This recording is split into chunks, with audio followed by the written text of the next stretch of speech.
रहमतुल्लाहि व बरकातुहू। आज हम इफ़ाम और मैं यहाँ पर आपके सामने चंद लतीफ़े पेश करना चाहते हैं। पहला लतीफ़ा इफ़ाम बोलेगा। टीचर, सच और वहम में क्या फर्क है?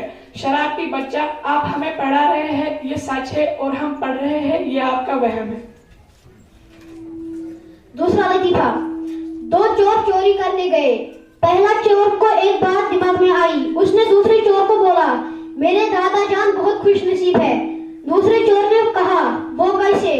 पहले चोर ने कहा, मेरे दादा जान ने चोरी की थी और उसे 5 साल की सजा मिली थी, मगर वो 5 दिन के बाद ही मर गया।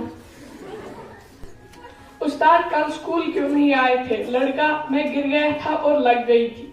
उस्ताद, कहाँ गिरे थे और कहाँ लग गई थी? लड़का, तकिए पर गिर गया था और आंख लग गई। दूसरा लतीफ़ा, एक